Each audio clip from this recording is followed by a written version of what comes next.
think we're going to begin.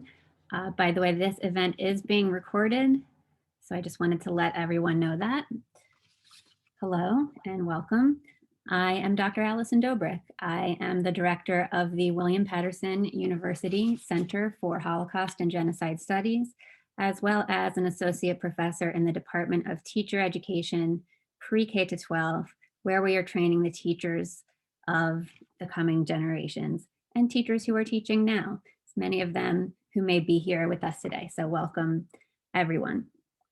The William Patterson University Center for Holocaust and Genocide Studies has provided educational programs for the university, for local schools, and for the public since 1994. Today's speaker is a distinguished member of the Speakers Bureau of the Museum of Jewish Heritage in New York City, which is a living memorial to those who perished in the Holocaust. Maritza Shelley was born in Budapest, Hungary in 1928, and that's the extent of what I am going to tell of her story and allow her to tell you the rest of her story. Thank you so much. Maritza.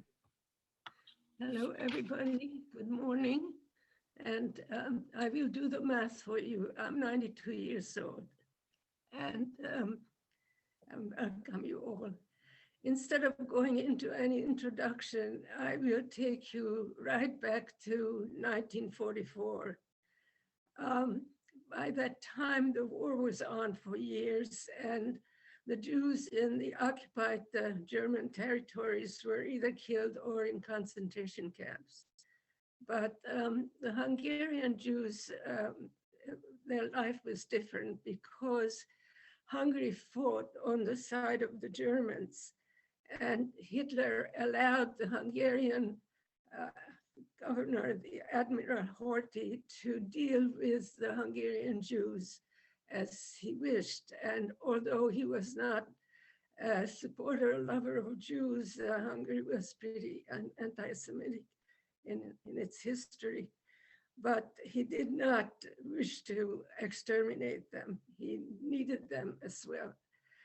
But by 44, he realized that the Germans are going to lose the war, and he made some advances towards the Allies.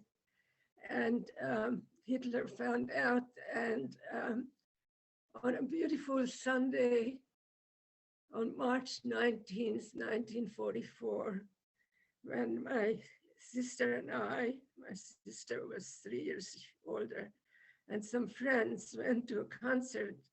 And when we came out, there was something very strange going on. There were soldiers that we didn't recognize with helmets and a lot of equipment of war, tanks and trucks and so on.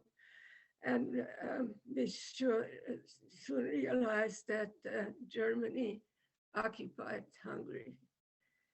And this was the beginning of the Holocaust for Hungarian Jews.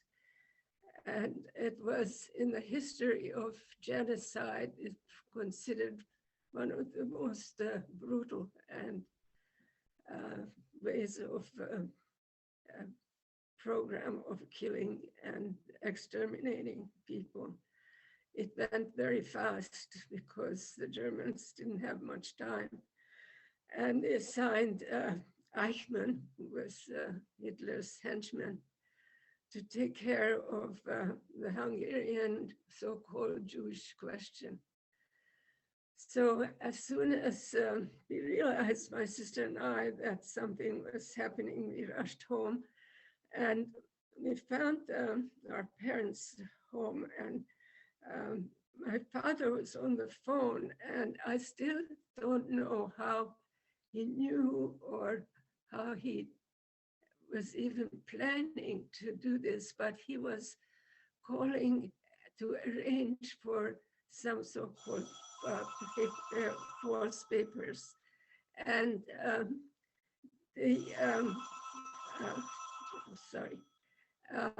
these false papers, unfortunately, we did not use it in time.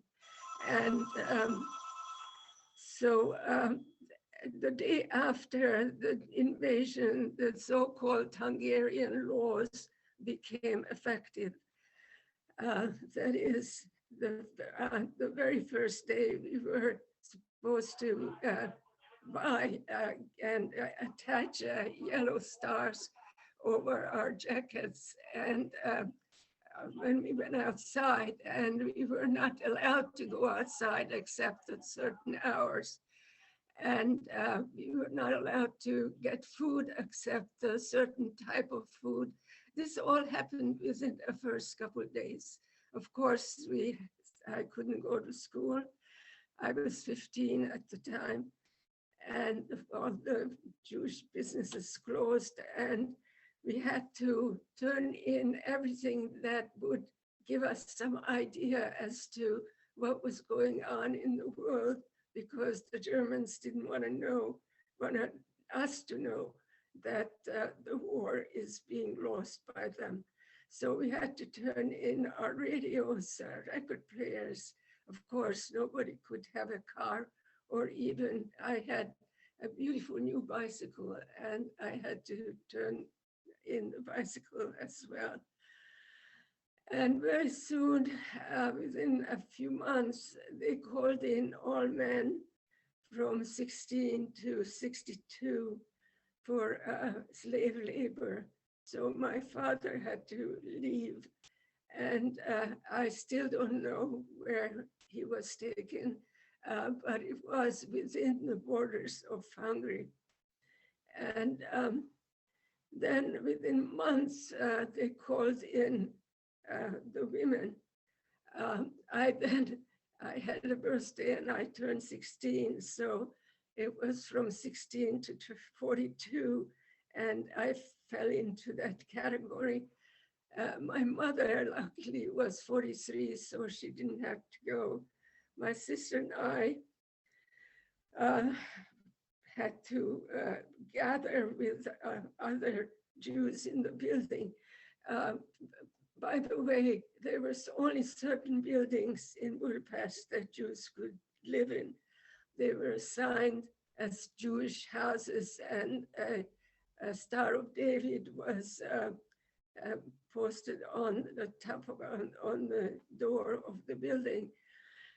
Our building was a Jewish building, so we didn't have to move, but 5 families moved in with us. So the house was full of incoming Jews from other buildings. And so when we had to register and start out on our way to a camp, there were a lot of people from our buildings that I knew, a lot of women. Now, what do you pack when you are called to go for slave labor? Well, my sister and I had an alternate set of warm clothing. We took some cans of sardines, some sugar cubes, some vitamins, and a bottle of toilet water. And we had some backpacks, so that's what we carried. We were stationed in a brick factory. The camp was established there. The bricks were being dried in, piled up into like 7 feet high walls, about 2 feet apart. And that was our home. We slept and stayed in that 2 feet between the brick walls. Our job was to dig ditches, because the Russian army already crossed the Hungarian border and they were approaching.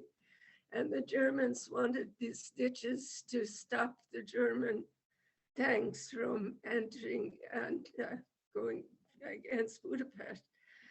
So these ditches were about 7-8 feet deep and about 5 feet wide. And every day around 5 o'clock, we had to go to the designated place to dig the ditches. We had to carry shovels that were very large and quite heavy. And all day we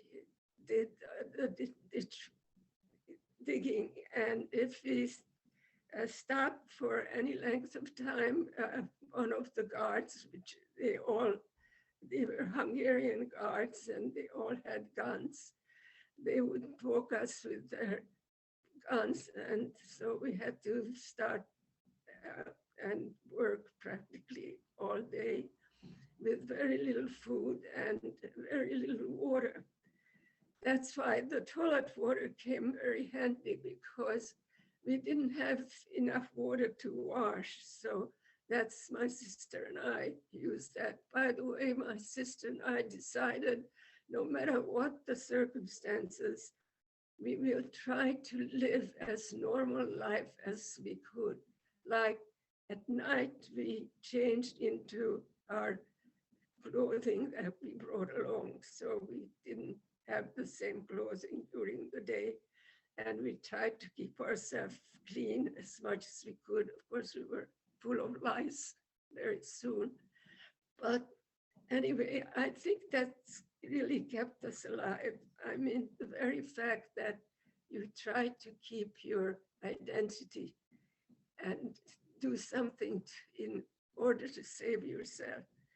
I think that was very important in all camps and everywhere where Jews were in. Maritza, I'm sorry to interrupt, but we were getting a couple comments about maybe speaking a little bit more loudly or getting closer to the microphone so everyone can hear on their devices. Don't be. Yeah. Thank you. I'm sorry to interrupt. No, I hope that's better. Unfortunately, my voice is not as good as it used to be. I think that's anyway. We were in this work camp for quite a while. One day I wasn't feeling too well, and I thought, well, maybe I won't go. I'll stay in my little place between the bricks, and they won't notice me. And but I decided not to be separated from my sister. So I did go and dug ditches, although I probably had quite a bit of fever. But it was a good decision, because when we got back, we saw these sticks with women's clothing on it. And it turned out that all those women who did not go to work that day were asked to dig their grave, take off their clothes, and they were shot into the grave. So I luckily made the right decision. Then at some point, for some reason, because of some change or something in the law that decided that actually the women's group should be from 18 to 42, not from 16. Everybody who was under 18 was let go. So I was able to walk back to our apartment, and my mother was there, and it was really heaven. I think the first thing after crying on each other's shoulder was to get myself and my clothes into the bathtub. And well, unfortunately, this didn't last too long. 2 days after that, a new rule came out that all Jews had to leave and gather in also a factory outside of Budapest. And so me and my still wet clothes and my mother went there, and it was the first time that we encountered a German SS soldier. Until then, all the guards and everybody was Hungarian. And the government at that point was the Hungarian fascist party. They're called the Iron Cross Party. And but this time, the head of the guards was a German officer who was yelling, running back and forth, yelling, saying in German, "You're all going to be eingasieren," which meant you're all going to be gassed. Well, we didn't. Apparently, they had, by then, they didn't have any wagons to take Jews to the concentration camps. So we had to go on foot. Um, we went on the highway between Budapest and Vienna towards the concentration camp in Mauthausen. There were 50,000 Budapest Jews marching. And at that point, of course, they were all young and old because the 16 to 62 men were gone, and so were most of the women. And so it was a terrible march. It eventually was called the Eichmann Death March. If you couldn't go anymore and you sat down at the edge of the road, that was the end. And so my mother and I walked, and luckily we were in pretty good shape and was able to make it. But my mother was obsessed with trying to find my sister because it was clear that she was also on a march. And every night when we stopped in a marketplace or somewhere at barracks, she would go around and ask people if they had ever seen someone with a particularly beautiful blonde long hair. And of course, after, I think it was the fifth day, that someone said, "Yes, I think there's somebody in the corner hunched over that looks like that." And sure enough, it was my sister. And after that, the three of us marched together. And it was very hard because my sister had blisters on her foot, and my mother tried to fix it, but it was very painful for her. Anyway, because of all these Jews and marching on one side of the highway going towards Germany, and the other side of the highway, this is a 4-lane highway, the other side of the four-lane highway, the Germans were marching, and the tanks and buses and what have you, towards Budapest to defend the city from the Russians. So it was a very busy highway. And there were times that there weren't enough guards for us marching, and we were just marching without anybody there watching us. So at one point we came to a little bridge over a dried out stream, and my mother said, "Well, this is it."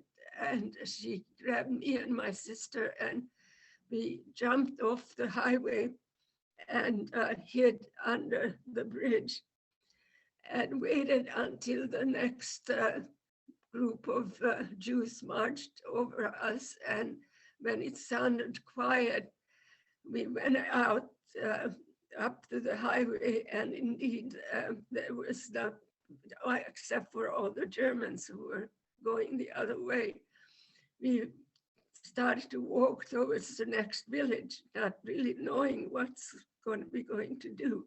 But while we were under the bridge, we changed our clothing so we didn't wear the yellow star on our jacket.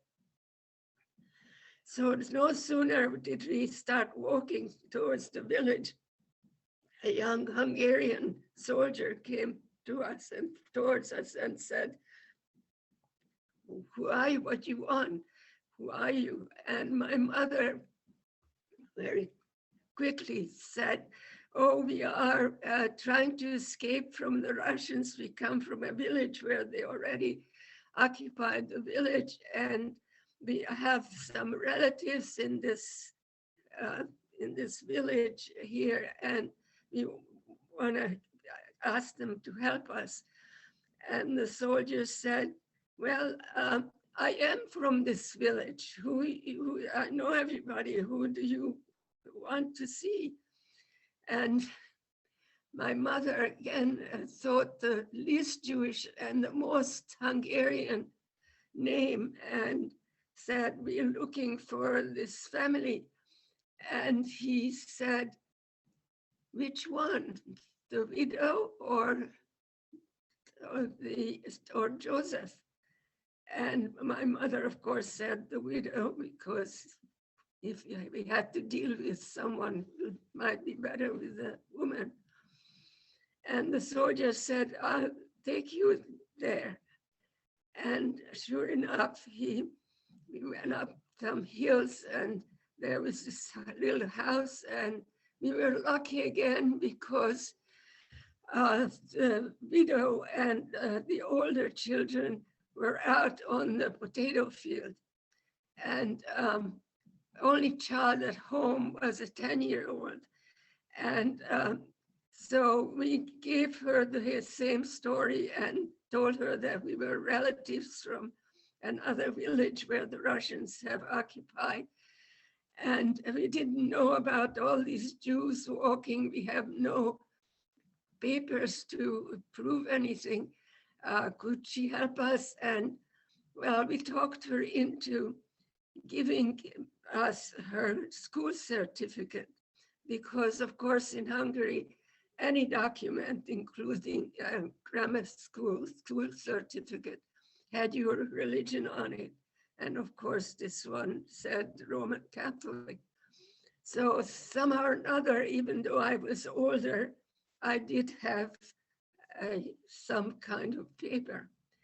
And then she said, well, if you want to go to Budapest, go down to the highway and hitchhike, because all those Germans are going towards Budapest. And she said, I come with you and help you. So on the way to the highway, she told us how she found some Jews who were trying to escape and how she turned them in.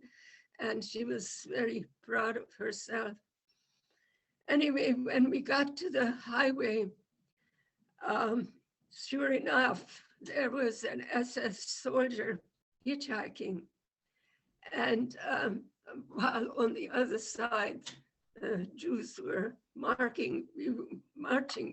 We went to this SS soldier, and my mother, in her perfect German, asked him if he could help us. And first he looked kind of suspicious, and then he said, well, how do I know you're not Jews?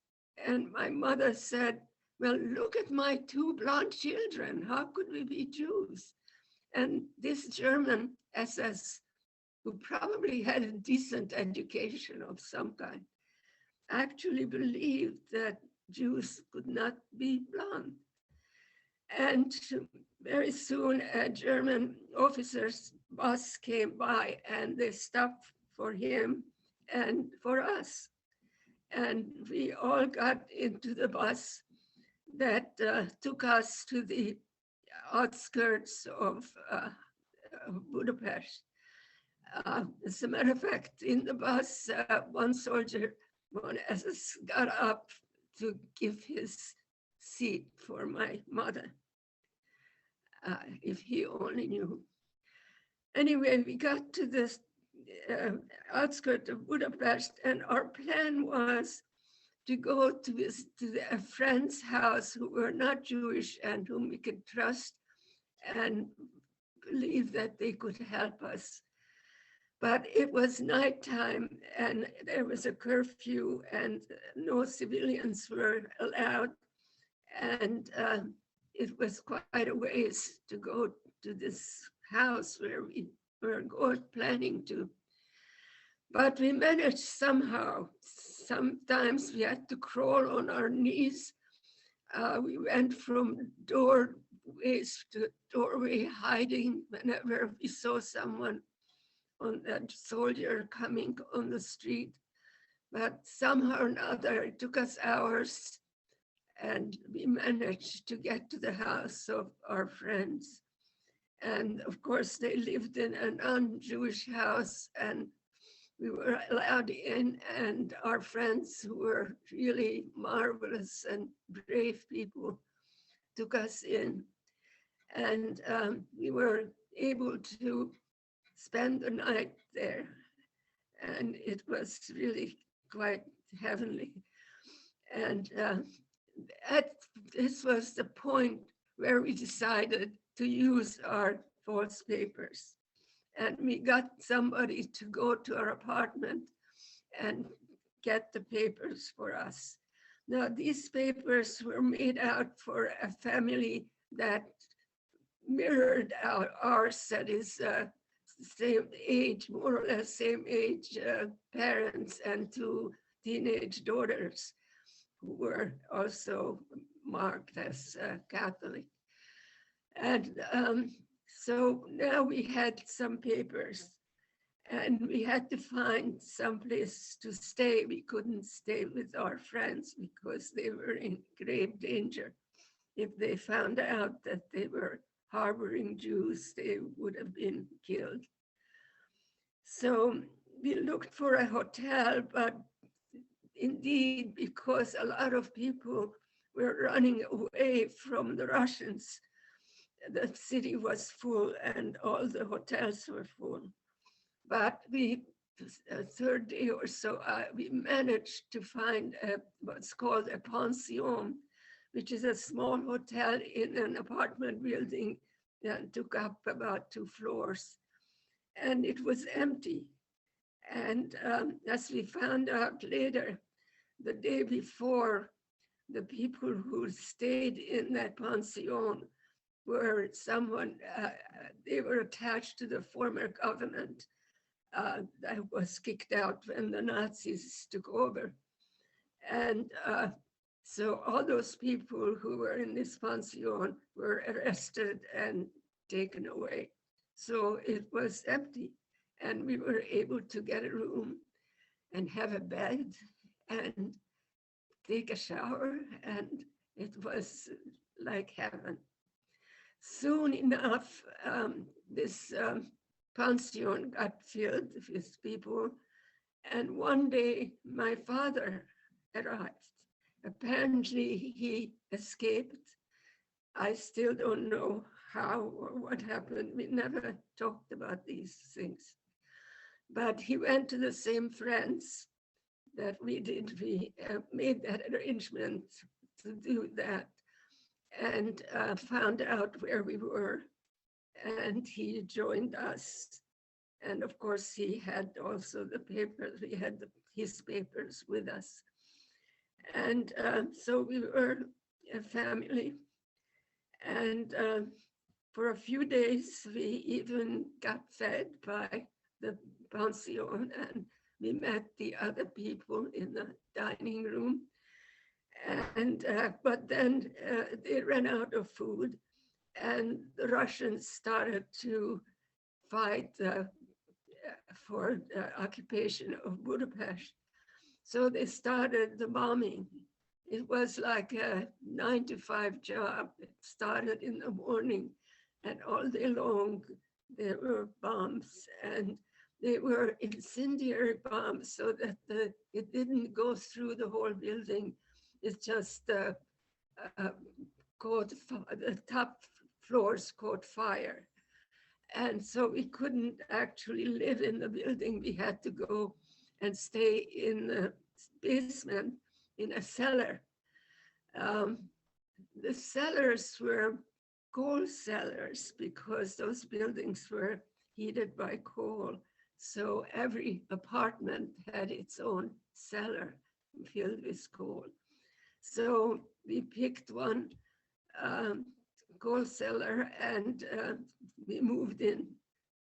And when the bombing stopped around 5 o'clock, we went out to look for some food, uh, but there was very little because uh, most stores were already empty. And it was very difficult without proper food and not much drinkable potable water. But we managed for, I'm not sure how long it was, near Christmas. And one day the door to the cellar opened, and there stood a Russian soldier. And we knew then that we survived. And although life was not easy after the war, after the Russians liberated the city, but at least nobody was trying to kill us. So as a funny thing was that we found out after the Russians took over Budapest that all the people in the pension that stayed there were actually Jews with false papers. So it was quite ironic, but we became good friends in the cellar when this all turned out. So basically, this is my story. We did survive. Unfortunately, my father died very soon, a few months later. But thanks to my mother, who was determined to save us, she did. And she lived to be 95. She was great. She was writing poetry in 3 languages at 95. Anyway, so I'd love to hear your questions if you have any. There's one thing I want to add, because people asked me this question before, and I think it's an important message, particularly for young people. At the moment that they asked me, wasn't I really very afraid when we escaped, because that was clearly a death sentence if they found us. But I wasn't, exactly the opposite. I was afraid plenty before. But the moment we started to escape, that we took our move to get off that highway, I was not afraid at all, because I took my life into my hands. It was up to me now. I had agency. I had a way of protecting myself and planning for myself. And I wasn't afraid. Even it was sometimes a real question whether we will succeed or not. But I think what's important is that if you do things for yourself and save yourself, you're not afraid. So. Thank you so much. And if everyone can put their questions in the Q&A, we will get to as many of them as we possibly can. And I'm sure there are a lot. Thank you so much. Hi, Maritza. We have some questions coming in. Yeah. The first question is, what caused the anti-Semitism of the Hungarians? Did they have Nazi propaganda? Well, actually, Hungary was pretty anti-Semitic, certainly in my lifetime. So much so, I always tell students when I talk to them, nobody's born an anti-Semite or a racist, but it can happen. It can start very young. In Budapest, in the playground, if a new kid showed up, the first question was, what's your religion? And if you had a different religion, you just didn't play together. And of course, Jews were always had problems in Hungary about getting higher education or certain professions. There was numerus clausus, that is, they limited the number of people, Jews who could be doctors or lawyers, and also limited the number of Jews who could go to college and higher education. So Hungary was ab ovo and anti-Semitic. They didn't have to learn from the Germans. Although they do claim now that they blame the Germans for the Hungarian treating the Jews the way they did, but that's not true. They did it willingly. Thank you, Maritza. There's a follow-up question from the same person. Could it happen here? I never thought it could. And when I came to this country, that was one of the reasons. I was somewhat shook up on January 6th. And I'm sure that a lot of our survivors felt the same way, especially when we saw somebody of the mob having a T-shirt which had Auschwitz, Camp Auschwitz on it. Obviously, there is some danger. And I don't know what will happen, but I very much trust the American democracy and history, and it will be okay. Thank you. The next question is, have you picked up any habits from your experiences that stay with you till this day? Actually, since I've been talking to groups about my experiences, I've been occasionally, when I have a glass of water, I think of it, how nice it is to go to the refrigerator and just pour a glass of water. Because I found that not having food was not as difficult as not having water. So if you can call this a habit, maybe it is. Thank you. Next question is, how were you able to get to the United States? Did you and your family spend any time in a displaced persons camp?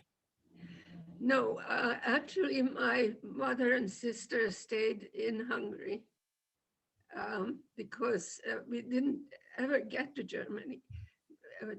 This little bridge that we hid under was very close to the German border.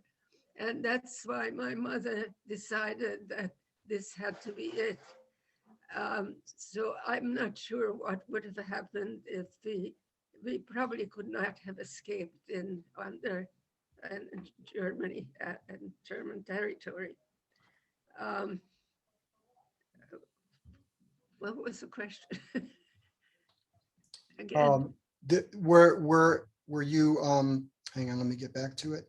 Yeah, we weren't in a displaced person. Oh, that was it, the I displaced. came to this country on my own.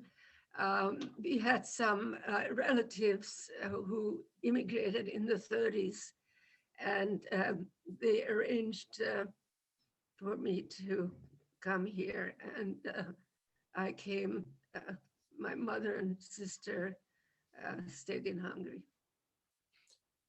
Thank you. Next question is, how was your life after the first years after the war?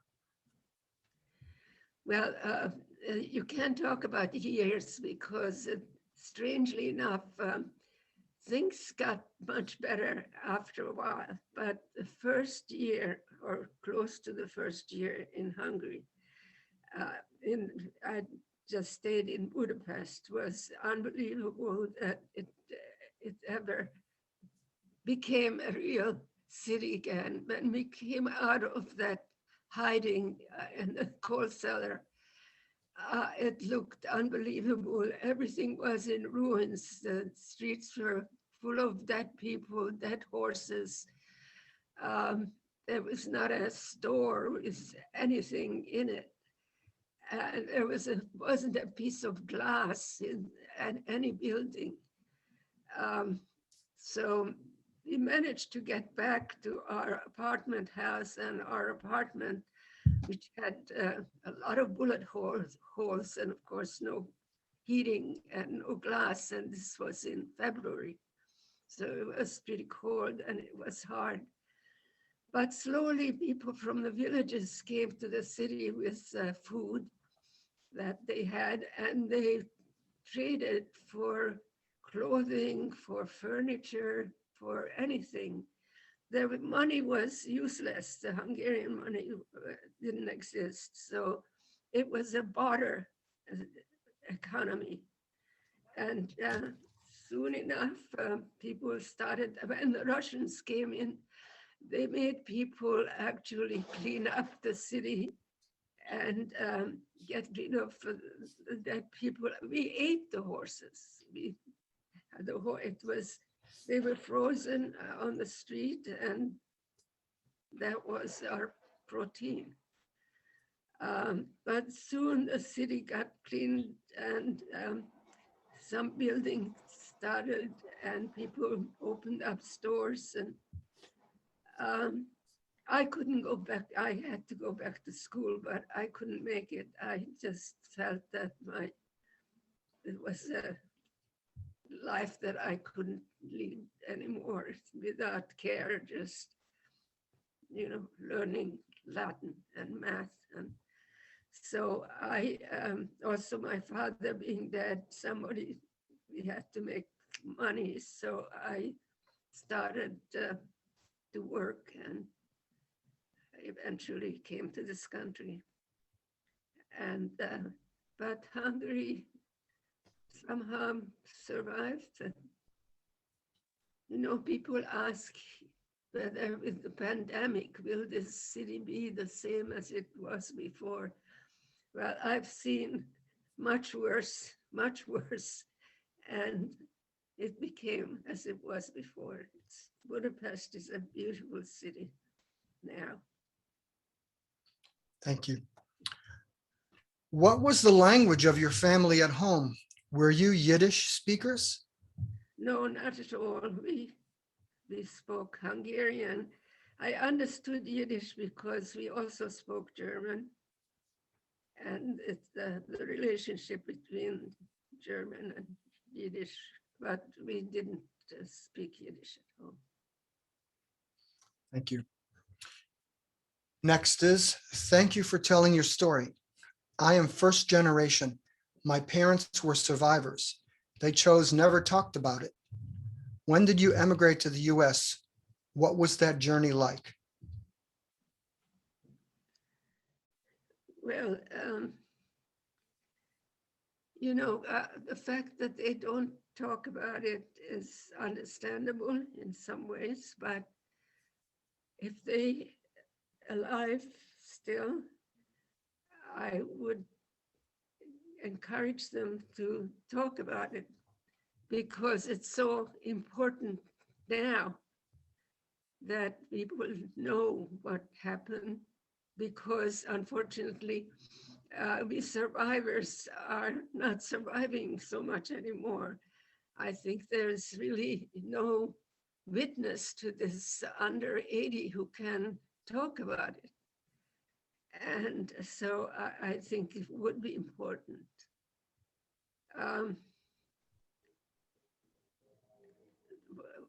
The second part of the question was? Second part was, when did you emigrate to the US? What was that journey like? Oh, it was actually on Christmas in 1947. When I came to this country, the journey was interesting because, of course, they didn't have flights that went from Hungary to the United States. First, I had to take an overnight train to Prague. And from Prague, I could get a plane to Paris. And then in Paris, there was a plane that went with a few stops in between, but ended up, or should have ended up in New York. But in 1947, December, there was a horrendous snowstorm in this city, in this country. And the plane couldn't land in New York, where my relatives were going to meet me. But the first stop we could land at was in Washington. And we had to wait at the Washington airport until there was some train that eventually went to New York. It took 8 hours on the train. Where I was in the Washington airport, I met a bunch of, I think about 12 Greek GI brides. These were young women who were going to marry men whom they never met, but these guys who lived in America wanted to marry Greek girls from their villages. So they arranged this trip for them. And none of them spoke other than Greek. So they were really kind of stuck, except one of the girls spoke German. And since I spoke German, I became their translator. So I shepherded the dozen Greek brides from Washington to New York. And so it was kind of interesting. Next question. How did you feel about German people at the time? Well, although I should, and I always say one should not generalize, but I felt that since the Germans allowed Hitler to be a chancellor, and I saw the Hitler Jugend, who they came to Hungary for vacations, and I didn't trust them. I'm sure there were some decent Germans, as there were some really decent Hungarians, but Germans as a whole, I did not love. However, I feel very differently now, of course. Thank you. Have you read Elie Wiesel's Night? And if Yes. so, how much did it resonate with you? Well, he actually, he was born in Sziget, which was part of Hungary at one time, then became Romania. He was in a concentration camp, in an extermination camp. So his experiences were different, somewhat different from ours. Although we never know when and how we're going to live. In the camp, the work camp, as in all camps, they had something called appel. Appel is a French word. It means to watch out, to look, to stand up, to stand in line. So usually they did call appel around 3 o'clock in the morning, and we all had to line up. And they said, well, we are going to decimate the camp, which means every 10th person will be killed. And one appel, they said, called out a mother and daughter, and they told them to say goodbye to each other. because what happened was they received so-called protected paper from the Swedish embassy. And some of these countries that were neutral during the war, like Sweden and Switzerland and Portugal, their embassy issued some papers to protect the Hungarian Jews. But those were mostly useless because they did not accept them. And they were going to punish this mother and daughter because someone had delivered a protective paper for them. So I don't know what happened to them, but of course we never saw them again.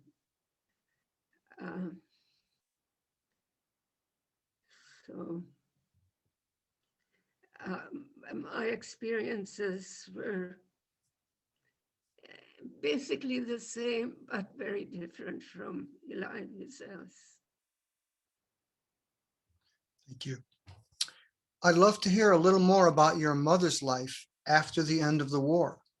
She sounds like a brilliant and creative resister, and knowing you had decades more with her makes me want to know more. You're right. She's an exceptional person. She actually survived 2 world wars.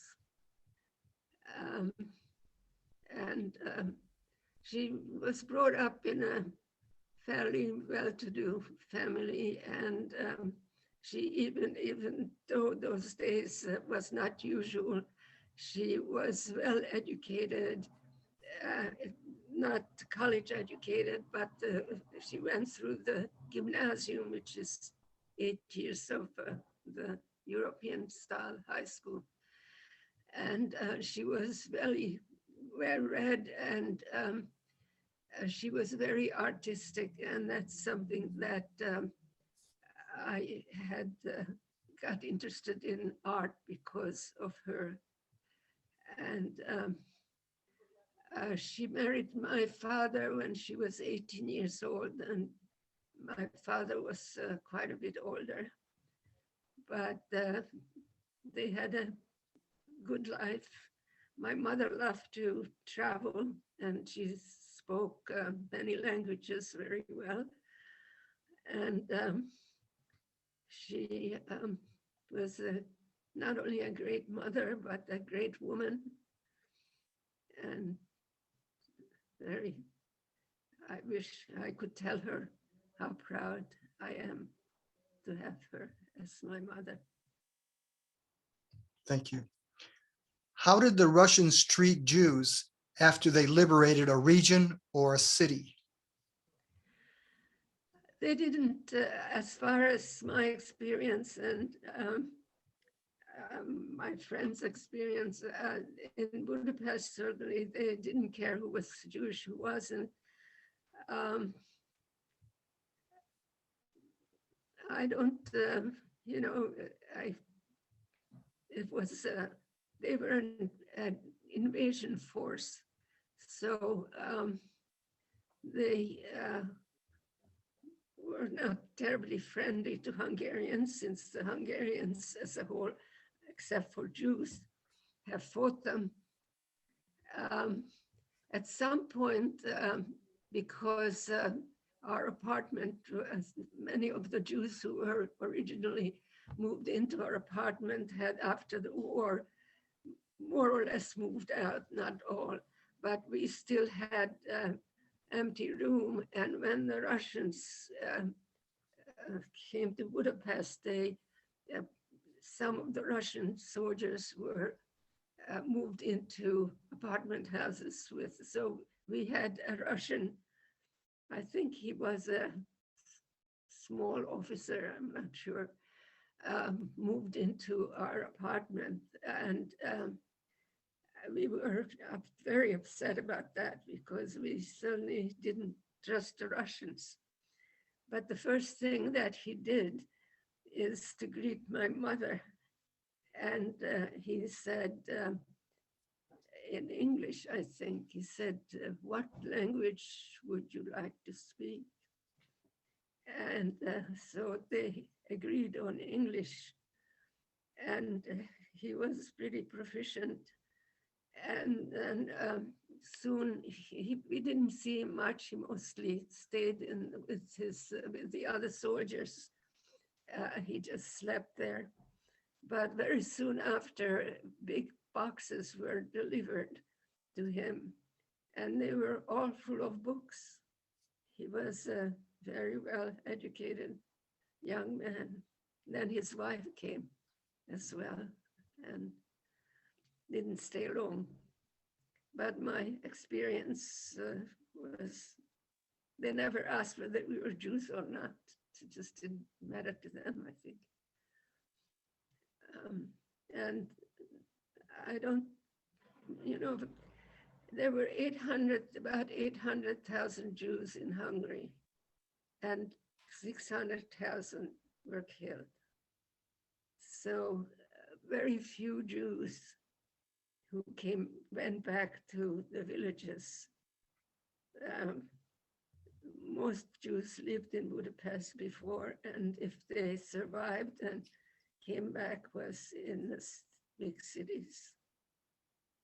And I don't think the Russians cared if the Jews, very soon after liberation, the big synagogue in Budapest opened, and it's a rabbinical school, which is actually the rabbinical school in Eastern Europe even now. A lot of people from eastern side of Europe and Russia come to study there. Do you know what happened to your sister once you left the labor camp, and how she ended up in the march with you and your mother? Have no idea. That's a strange thing that after the war, or even while we were together, we never talked about these things. One person's story was worse than the other. I guess my sister kept with her group marching and until she was found by my mother. And we were together. But I don't know what happened to her in between. Probably just managed to survive. And this is a follow-up to that. Did your extended family survive? Most of the men died, were killed. My cousins, uncles, because I think there was, they were called in months earlier. It was a longer time, and maybe they were treated more brutally than women. Thank you. Do you have any of the poetry that your mother had made? Yes, I do. Thank you. Next question is, how did she get the false papers? Well, as I said, that was my father knew that you can get it. I found out later that there was an underground young Zionist group that manufactured these papers. They apparently knew that this was something that could be useful. And that's the only source that I know of that my father must have had some knowledge of. Thank you. Do you think the people responsible for the Holocaust are evil or just mentally ill, and why? I don't think they're mentally ill, in a way, unfortunately, maybe. We think of them as evil. how people can believe the most incredible stories. I mean, we know here how people believe in some myths of some kind, and they could swear. And based on that, they could go against anybody.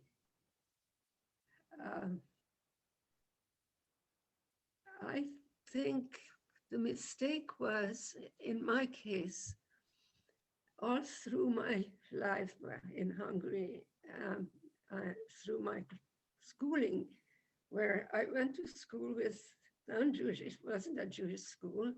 We were together, non-Jewish and Jews in the same class. But I never had other than Jewish friends. And I think that's a terrible mistake, because the Nazi propaganda was that Jews were an inferior race. It wasn't so much the religion, but it was, they had to believe that they were an inferior human being, that they could manipulate, kill, do whatever, because they would be infecting their Aryan beliefs and beings. And the fact that I never had a friend who was not Jewish was a terrible mistake, because if a Jewish and non-Jewish kid become friends and you hang out together, you share secrets, you visit each other's homes and really love each other, you would never believe the propaganda that your friend is an inferior race. So I think the problem was that we were so terribly separated, and so we could believe anything because there was no proof at hand that it was all a lie. Thank you. How did your family build their lives back up after being liberated? Were you able to find jobs easily?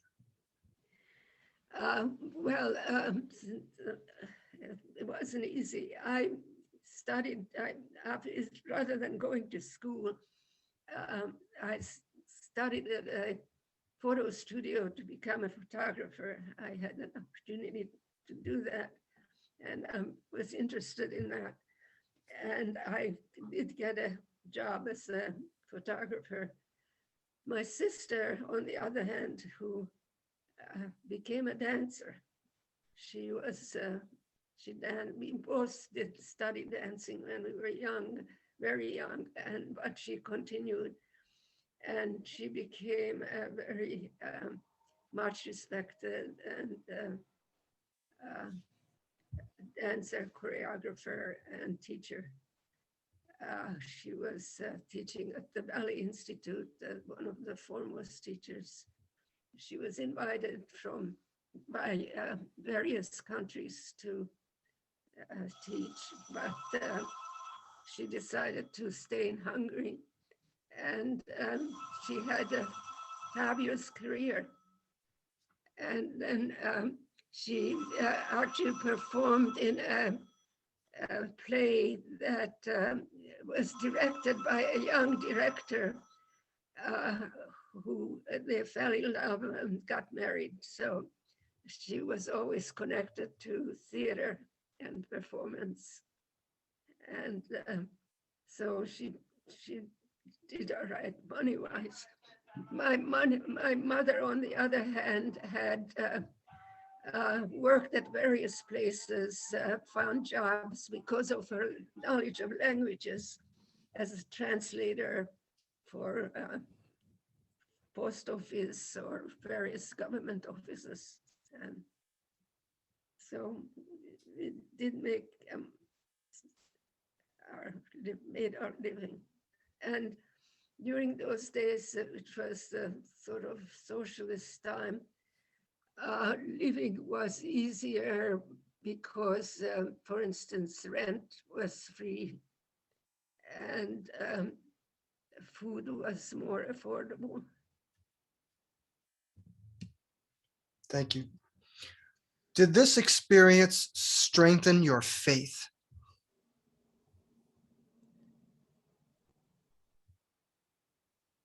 No.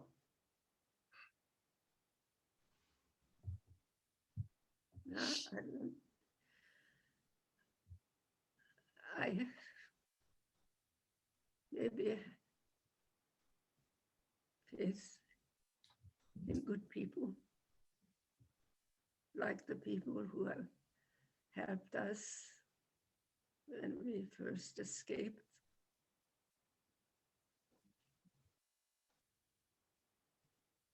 Thank you. We, in Hungary, religion was strange because the state and religion were not separate as this is in this country. So we all had to study our religion. Religious classes were compulsory from grammar school on, like once or twice a week. The class broke up into religions, and we had our Hebrew teacher, and the Catholics had their priest, and so we all studied our religion. And for many years, I studied Hebrew, and we conducted, even though it was an all-girls school, we conducted our Friday night services, and we got bas mitzvah and group, that is the whole class at the same time in that main synagogue in Budapest. But so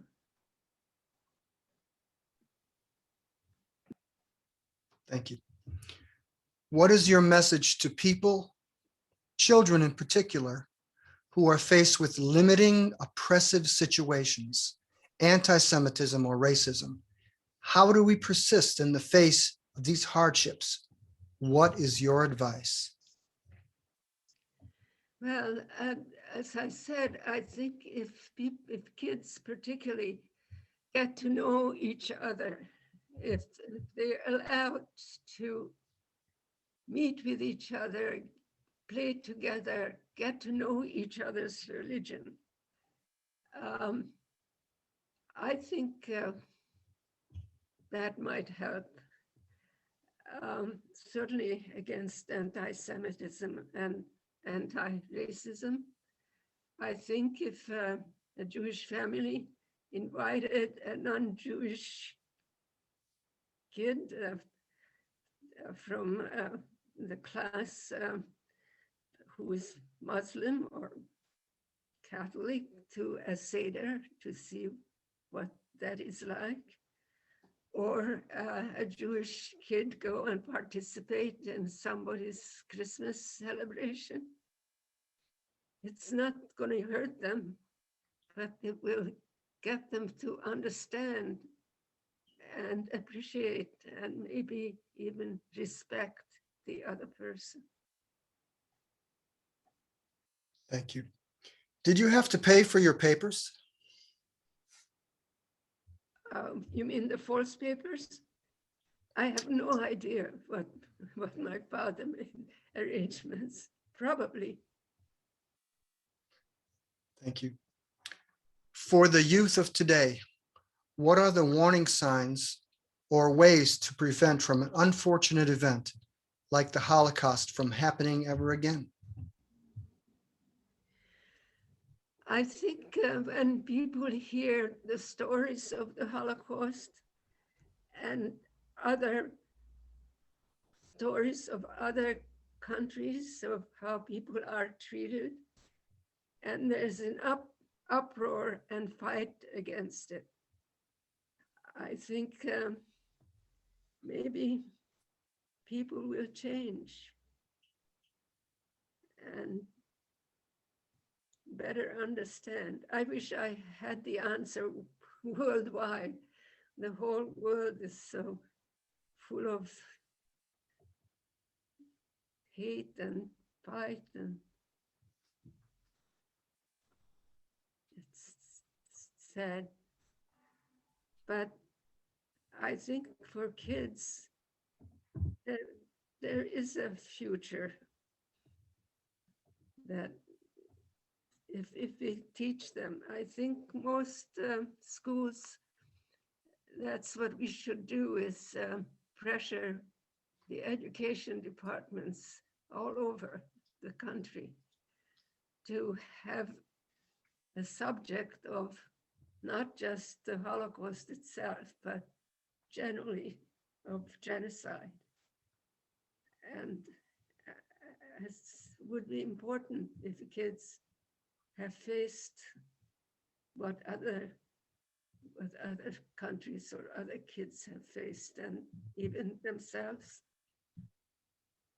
So I think it's up to, because it's, as I said, it becomes so young, you become prejudiced. It's so easy, and it's very hard to get rid of it. So I think it has to start with young people.